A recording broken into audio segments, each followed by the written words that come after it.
Bom dia, irmãos. Paz. Cá estamos nós no monte, agora um pouco mais elevados, a 1877 metros de altitude. E estamos aqui para o nosso 8º devocional na nossa jornada de 10 dias. E hoje nós refletiremos sobre um texto de Colossenses.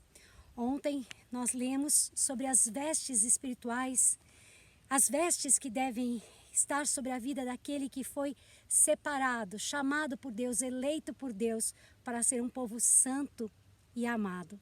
Hoje nós vamos ver o texto que antecede isso, também Colossenses capítulo 3, no versículo 1. Propositalmente eu inverti a ordem do texto. Nós começamos com as vestes que nós devemos nos revestir como povo eleito, santo e amado de Deus.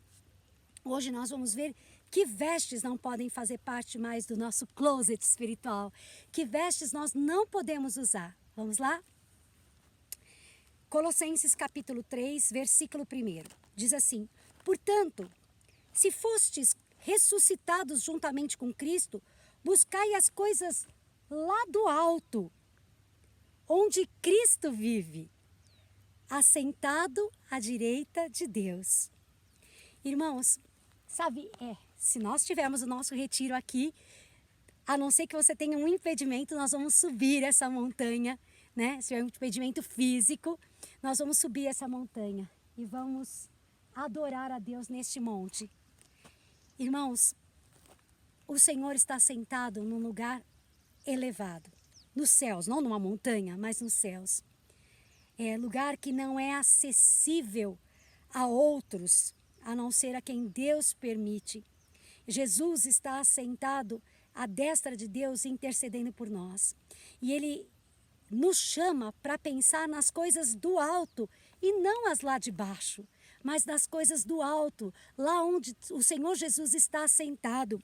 E a palavra de Deus, nós vamos refletir ainda nesses nossos devocionais da jornada de 10 dias, que o propósito do Senhor é nos fazer parecidos com Jesus Cristo. Nos fazer pensar o que Ele pensa, viver como Ele vive. E Ele está lá, assentado à destra de Deus, intercedendo por nós, para que aquilo que precisa ser trabalhado em nossas vidas, lapidado, efetivamente seja. E aqui o apóstolo diz: olha, pensem nas coisas do alto, porque vocês já ressuscitaram com Cristo Jesus. Você que foi batizado, o batismo nas águas simboliza a morte para uma velha vida e o renascimento para uma novidade de vida. Então, vós que ressuscitaste com Cristo, buscai as coisas lá do alto, onde Cristo vive, assentado à direita de Deus. Pensai nas coisas lá do alto, não nas que são aqui da terra. Cada vez mais, meus queridos, o nosso coração tem que estar cheio das coisas de Deus. Os nossos alvos têm que ser traçados tensionando viver mais experiências com Deus, de ter mais intimidade com o Senhor. Porque morrestes e a vossa vida está oculta juntamente com Cristo em Deus. Vamos nos lembrar que aquele batismo não foi simplesmente um sacramento da nossa religiosidade, mas ele era um símbolo de que nós morremos a nossa velha vida e ressuscitamos com Cristo. Porque morrestes e a vossa vida está oculta juntamente com Cristo em Deus. Quando Cristo, que é a nossa vida, se manifestar, então vós também sereis manifestados com Ele em glória. É isso que nós aguardamos, o dia do Senhor, da revelação do Senhor, quando nós seremos glorificados. Mas irmãos, nós temos que andar nessa terra como quem aguarda este dia, e não querendo curtir o melhor dessa vida, deste mundo, e um dia ir para a glória com o Senhor. Não, a gente está aqui fazendo um treinamento de caminhada para um dia reinarmos com Cristo. Temos a glória do Senhor manifesta em nossas vidas. Mas não dá, irmãos, para querer ganhar esta vida e aquela da eternidade. Quem perder a sua vida, quem crucificar a sua carne dia após dia, quem se oferecer como um sacrifício santo, vivo e agradável a Deus aqui, né? Cristina, e a graça? A graça nos fez nos permitiu acesso ao Senhor. A graça nos permitiu ir à presença de Deus. A graça nos permitiu sermos templo do Espírito Santo. E tudo isso coopera para a gente ter uma vida nova. E não continuar pecando, continuar fazendo as mesmas coisas que a gente fazia antes da graça de Cristo nos alcançar, antes da obra redentora de Cristo se manifestar nas nossas vidas. Continua versículo 5. Fazei, pois, morrer a vossa natureza terrena. E aí ele começa a falar de peças de um vestuário que são de uma natureza carnal, de uma velha vida. É o closet que a gente tinha, com um monte de peça de vestuário e de acessórios que não eram condizentes, que não são condizentes com a novidade de vida. E olha quais são essas peças que o apóstolo ensina aos irmãos da igreja de Colosso. Prostituição, impureza, paixão lasciva. Vou parar aqui. Esse primeiro bloco eu classificaria com questões relacionadas à nossa sexualidade. Até mesmo a nossa sexualidade, irmãos, pode glorificar a Deus ou pode desonrar a Deus, né? Deus nos fez com um quesito sexual, mas essa sexualidade, como todo o resto da nossa vida, como comer, quanto beber, quanto dormir, quanto a trabalhar, tudo pode ser feito de tal maneira que honre ao Senhor. Agora, a prostituição, a impureza e a paixão lasciva são coisas que não estão de acordo com a nova natureza. Então, como anda a sua vida sexual? Como anda a sua sexualidade? Você pode dizer, não anda, Cris, porque não tem uma vida sexual ativa. Então, glorifique ao Senhor dessa forma. Se você é casado, glorifique ao Senhor na sua sexualidade, na sua vida sexual dentro do seu casamento. Se você não é casado, você deve orar ao Senhor se você tem uma intenção de se casar, para que Deus abençoe. Não saia metendo os pés pelas mãos, não. Escolha muito bem, né? É uma das principais decisões que a gente faz na vida, depois que a gente entrega a nossa vida para Jesus, que essa é a principal, né? Aceitar o convite do Espírito Santo para nos rendermos ao Senhor, é com quem você vai se casar, né? Porque você vai se tornar uma só carne com essa pessoa. Então, se você não escolheu ainda, se você não se casou ainda, escolha muito bem. Mas glorifique ao Senhor. Aparte-se de uma vida de prostituição, uma vida de impureza, uma vida de paixão carregada de lascívia. Continuando, o segundo bloco que ele fala diz... Fazei, pois, morrer a vossa natureza terrena, onde há o desejo maligno e a avareza, né? Quantas vezes o que a gente quer fazer não está coerente com o que Deus tem para nós. E nós temos que reconhecer o que é de Deus e o que não é. O Espírito Santo nos alerta, mas a palavra de Deus nos alerta. Então, aqueles pensamentos malignos, aqueles desejos que não estão de acordo com o Senhor, nós temos que levar para a cruz de Cristo. Nós temos que confessar isso, mesmo que seja só no campo da tentação, e deixar que o Espírito de Deus opere em nós. E Ele coloca a avareza. Quantas pessoas são apegadas a coisas materiais, irmãos? Às vezes não necessariamente ao dinheiro.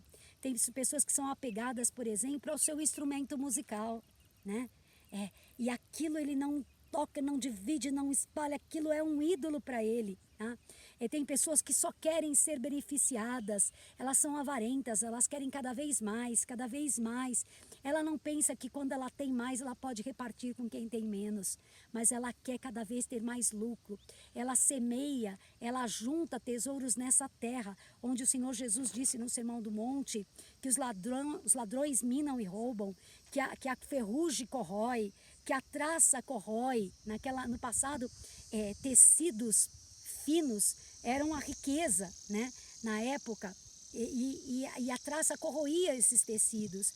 Então ele fala, olha, não ajuntem tesouros na terra, mas ajuntem tesouros no céu.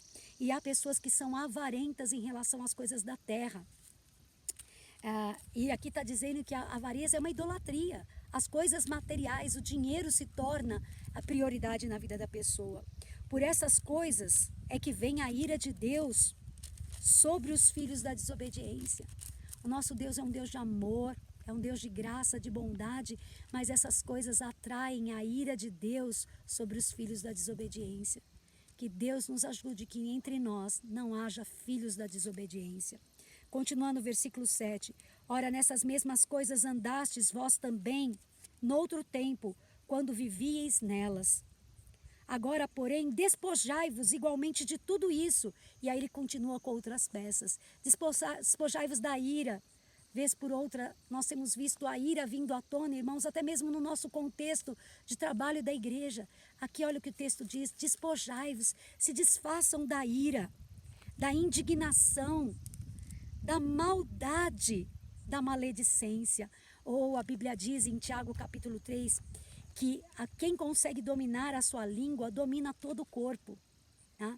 E uma coisa bastante comum entre aqueles que estão na casa de Deus é a maledicência, é falar mal, é murmurar, é reclamar, é fazer intriga com as suas palavras, é fofocar.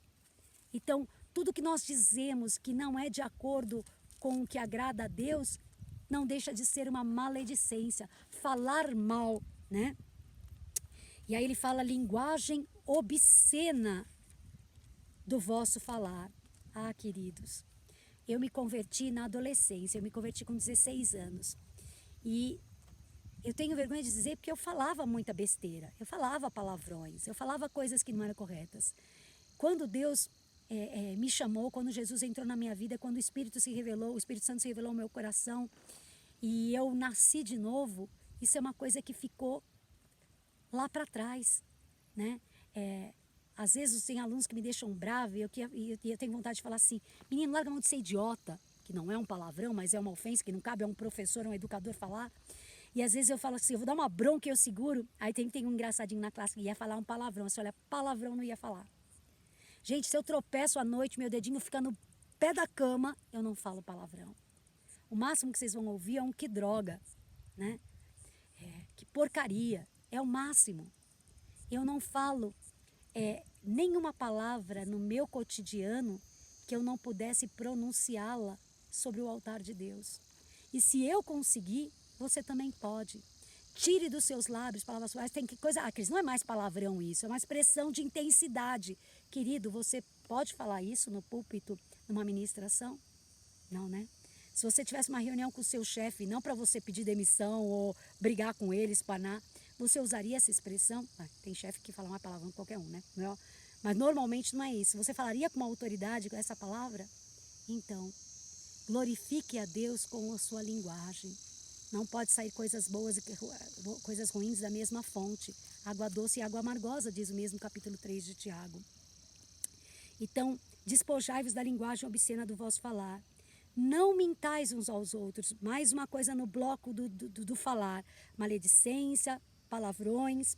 Não mintais uns aos outros, uma vez que vos despistes do velho homem com seus feitos. Ai, Cris, volte e meia eu falo profissionalmente, às vezes por conveniência. Eu não sou uma pessoa mentirosa, você poderia dizer. Mas de vez em quando eu minto porque é conveniente não falar a verdade naquela situação. Meu querido, ore a Deus para que o Senhor trabalhe isso na sua vida. Que você não minta. Jesus foi muito duro ao falar: vós tendes por pai o diabo, porque o diabo é o pai da mentira. Então, quando nós nos mentimos, nós saímos da característica de filhos de Deus para assumirmos uma característica, uma hereditariedade do diabo. Então, falem a verdade uns aos outros. Peça a Deus, Deus vai te ajudar. Tem pessoas que já têm o vício de mentir. Ela exagera e nesse exagero ela coloca mentiras, né? Puxa, gente, eu já vi tantas vezes isso na igreja. Eu não sou muito de confrontar, mas por dentro eu fico assim: ah, vá.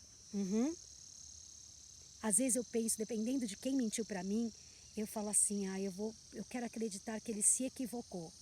Mas o que ele falou, depois numa outra situação, eu tive contato com a verdade e não era o que ele falou. O relato que ele falou não é verdadeiro. Pode ser de coisas simples ou coisas grandes, né? Mas a Bíblia fala: não mintais uns aos outros, não mintam, né? Vocês se despiram do velho homem com seus feitos. Versículo 10. E vos revestistes de um novo homem, que se refaz. Transformai-vos pela renovação da vossa mente. Mas vós revestistes do novo homem, que se refaz para o pleno conhecimento, segundo a imagem daquele que o criou. É a palavra de Deus dizendo que a gente se renova, a gente se reveste de um novo homem, a gente se refaz com a graça de Deus. no qual não pode haver grego nem judeu, circuncisão nem incircuncisão, bárbaro, cita, escravo, livre, porém Cristo é tudo em todos. Ah, que palavra doce! E a gente aprendeu o que a gente deveria usar de vestes ontem. Você pode voltar no devocional de ontem, ou você pode olhar para isso daqui também e dizer: Senhor, tira isso da minha vida. Coloque isso como meta de oração. Coloque como meta de oração: Senhor, transforma a minha vida nesses aspectos. Sejam eles prostituição, impureza, paixão lasciva, desejo maligno, avareza, ira, indignação, maldade, maledicência, linguagem obscena, mentira. Todas essas coisas sejam banidas das nossas vidas em nome de Jesus. Senhor, muito obrigada pela tua palavra e que ela se torne alvo das nossas reflexões, Senhor.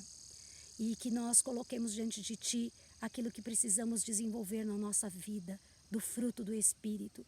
E que coloquemos diante da tua presença aquilo que precisa ser podado, cortado das nossas vidas e lançado fora, para que a nossa vida seja uma oferta ao Senhor, uma oferta viva, santa ao Senhor.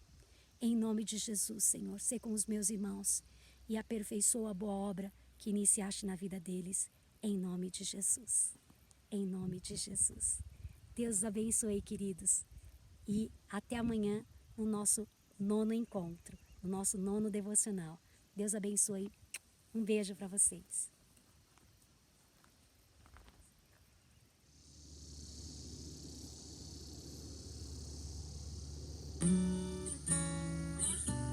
Eu quero viver algo novo. Faz meu coração arder de novo, fazendo todo medo desaparecer, trazendo sobre mim um novo amanhecer. Eu quero viver algo novo. Vem me visitar hoje aqui. Quero conhecer mais de ti. Espírito vem, Espírito vem, Espírito Santo. Espírito vem, Espírito vem, Espírito Santo. Oh, vem sobre nós. Espírito vem, Espírito vem, Espírito Santo. Oh, vem, Espírito. Espírito vem, Espírito vem, Espírito Santo. Eu quero viver algo novo. Faz meu coração arder de novo, fazendo todo medo desaparecer, trazendo sobre mim um novo amanhecer. Eu quero viver algo novo.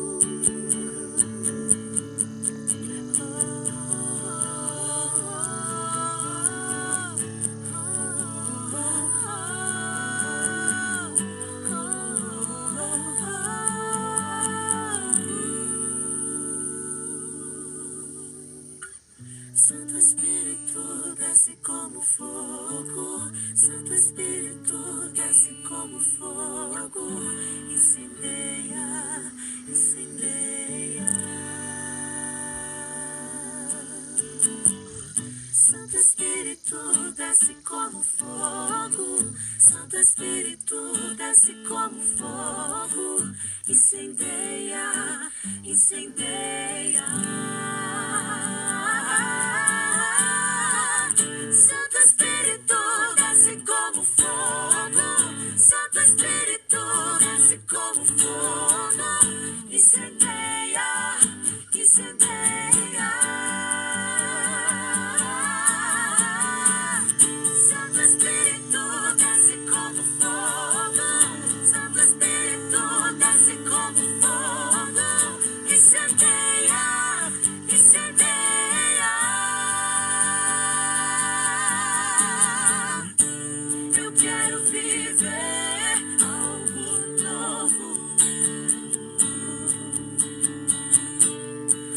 meu coração arder de novo, fazendo todo medo desaparecer, trazendo sobre mim um novo amanhecer.